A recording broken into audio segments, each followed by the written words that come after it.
some ways for her, but only one kind of officially so. I wrote a piece in Italy after a wonderful weekend we had in Florence, looking at beautiful things, and we stayed in a nice little hotel near a beautiful bridge across the Tiber, the river.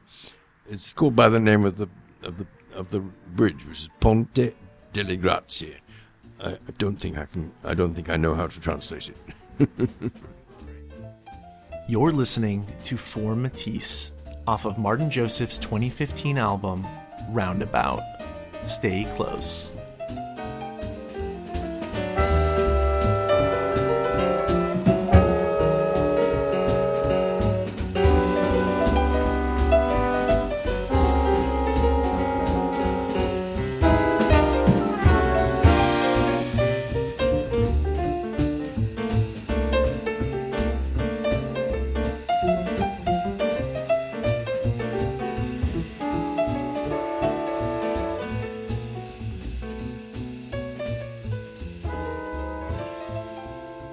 And here we are for our final segment with Martin Joseph. His new album, again, is The Day of the Rainbow.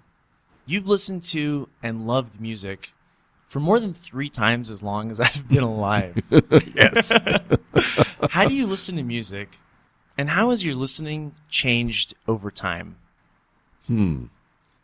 How do I listen to music? Well, I try to listen to it. I don't much like having it as background music.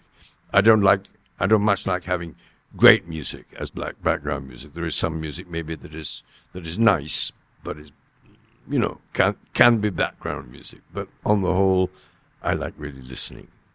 I hope I listen well. I hope I listen attentively. I hope I listen with my feelings, which is as well as my brain, my analysis or whatever, because as a musician, inevitably you do kind of ask yourself how the music works and things like that. But I hope I also listen from the heart. I don't know really. What does your... you said, and how does it change? Well, I think the important thing is that probably when I was young, I was listening mainly, even if I'd been brought up with classical music, I listened mainly to jazz, and probably I listened to things that were kind of near what I wanted to do. And with time, I've come to realize that you learn a lot from good music, whether it's similar to what you want to do or not. And therefore, I listen to the whole of jazz, also getting, in that music school I talked about, I did history of jazz courses. So I had to start listening to Jerome Morton. Jerome Morton was one of the great New Orleans players, black New Orleans players who went and worked in Chicago, and a wonderful composer, band leader, and pianist. I would say perhaps in that order, but he was wonderful at all those things. He was a great bragger. He said he invented jazz, and I don't think one man invented jazz. But anyway, I sort of started. I didn't listen to things that were kind of earlier than where I started, and I started more or less with swing, the music of the 30s, that kind of thing, because that's what my father played, and that's where his discs, his discs were of that music. I think I must get in Billie Holiday, Lester Young somewhere, because I love them, and he had discs by them, yeah. What does your process for composing music look like, and how has that changed over time? I've never thought about it much. Well,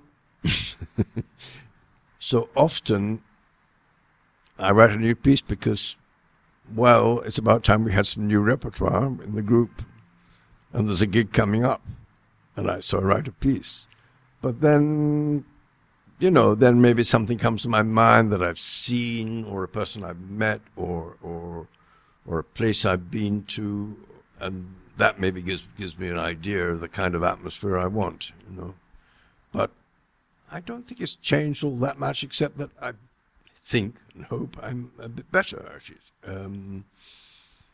I've stopped worrying about whether the chords I use for, when you write for an ensemble especially, well, even for the piano, after all, you play chords on the piano. I mean, you have to think about not just the melody, but the harmony, the chords. Do people know what melody and harmony are? I hope so. Because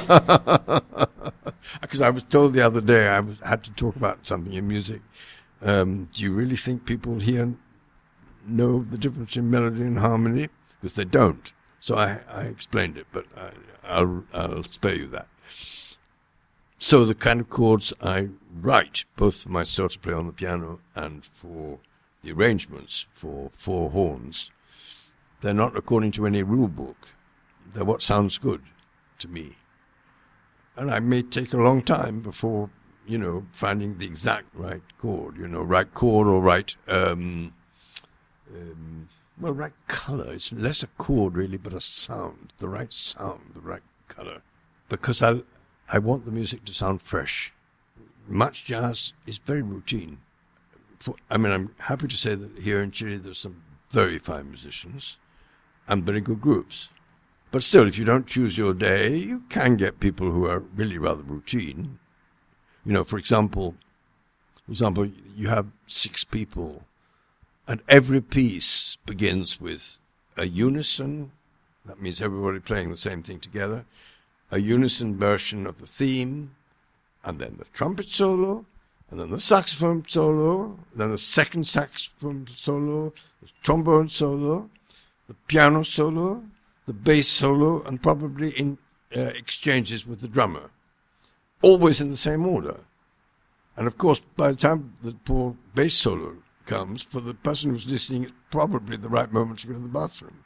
And that's really not fair. And that is routine, and jazz is not supposed to be like that. What is the role of the teacher? Well, it depends on the teacher, doesn't it? And I suppose it depends on the students, but I'll tell you what it isn't first, to my mind, or at least what doesn't interest me. I'm not interested in helping to form saxophone players who are like copies of John Coltrane, nor pianists who are like copies of Oscar Peterson or even Thelonious Monk, who I adore. And although it would be exaggerated to say that that's the way many music schools are, I'm putting the point too crudely, still there is something of a factory about them, producing musicians who play well. I don't care that much. Well, it helps to play well, but the principal thing is not playing well. It's making interesting music, or music that touches people, and music that's a little bit new. It's very difficult to make new things. My music is actually rather traditional, but I think it's fresh. I think it's mine, and I think it's very much also of the musicians who play with me. I'm just thinking, as someone who's seen just the evolution of jazz over so many decades, yes, more than half a century. Right. What has the evolution of jazz meant to you in keeping it fresh for people who are composing, teaching musicians who are really interested in being interesting and in touching people? Yes. What has that evolution looked like for you over time? And also, has jazz started to die in a way? Or do you think that it's still alive? I think die in a way is true, but at the same time it is still alive. To my mind, up to about, some people probably would alter the date, you could make a history of jazz which is about progressing, about developing from one thing to another thing in a fairly linear way, so that each new kind of movement was fresh, as well as obviously all the good musicians have always sounded fresh, but also each new movement, like New Orleans jazz at the beginning, Armstrong out of New Orleans jazz, but doing something really a bit different, because New Orleans jazz was essentially collective. Armstrong with Sidney Bechet were probably the first great jazz soloists. So Armstrong was a new development, and I think you have to say it with his name, really. And then the swing music of the 30s with, the most popular musician was Benny Goodman, and I love Benny Goodman, but probably more important were Duke Ellington, Count Basie, Jimmy Lunsford, bebop, a kind of revolution, Charlie Parker, Dizzy Gillespie, Bud Powell, Thelonious Monk, almost a bit of an individualist within that, and so on, you know. And I would say that up to about 1980, you could see those changes, including like people that I was talking about before, like the Art Ensemble of Chicago. It was, I called it post-free. This is something different. It's more playful. Ornette was, I mean, all the greatest musicians are kind of almost unclassifiable. Ornette was really not very angry, I would say. But a lot of free jazz was understandably angry. I mean, you know, it was the time of Malcolm X. It was the time of, the civil rights movement. Martin Luther King Jr. Martin Luther King, and alas, his killing. Malcolm was also killed, wasn't he? Yes. So it was that kind of time. So understandably, free jazz, which was, I would say, classic free jazz, was more or less between 1959 and 1966, something like that, 67, 68. And what was going on in the 70s was something a bit different. It was maybe saying, like, you know, well, we've been angry and we're still angry, but, well, we've maybe not managed to change all that. Maybe a bit of parody and something a bit lighter will actually give the message better. And so it was something different. And round about 1980 already, also, there was a kind of movement which was traditional, but a little bit, I would say, in the same way as I see the tradition, in which the free jazz part was part of it.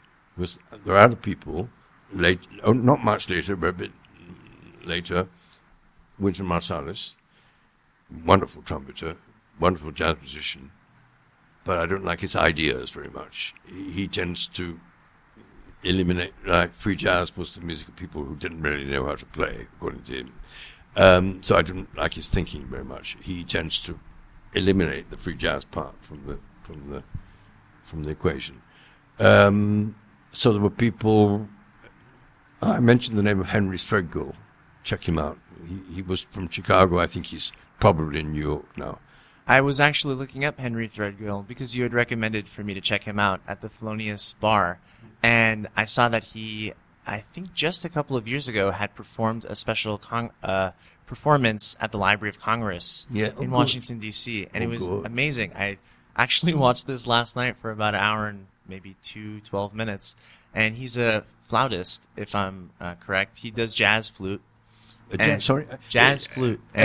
Yes, but he also plays saxophones. Ah, okay. Yeah, so he plays alto and tenor saxophone and flute, and I think one or two other things as well. But yeah, he's a beautiful flute player. It's true. But he's also a terrific composer. Yeah. So I know it took me forever to get here. Oh, yes. Yeah, but so that was all leading up to saying that after then, a little bit, you're playing jazz, which in some way or other is if not post-jazz, post-history. Well, you might say that after free jazz, it's difficult to know where to go. I think the same thing has happened in the European classical tradition. When I say European, I mean composers also in the United States. I mean composers derived from the traditional Western classical music. I think it's, after, people like Stockhausen and Boulez, difficult to know where to go. And so you hear a lot of people that are making music that refers to the tradition in different aspects, and in different ways, and if they're good, in personal ways. So I suppose that's where I am. I want to talk with you about your newest album, The Day of the Rainbow. This album is seriously so damn beautiful. Oh, thank you. The first thing I want to say is thank you. Thank you so much for making it. And the second thing I want to do is ask, what made now the right time to record and release this album? I believe it just came out a few months ago. Yes. And unless I'm mistaken, you're about to turn 80 years old. Congratulations, by the way. That's right. And so, many people don't come out with albums this late. Now felt like the right time for you. The most recent one, you had actually, in a way, said the word Roundabout, came in 2005 with the Pacific Ensemble at the University of Chile. Actually, I think I'm a slow developer. And I think the two last discs are the best things I've done. And this particular trio disc, the Roundabout was after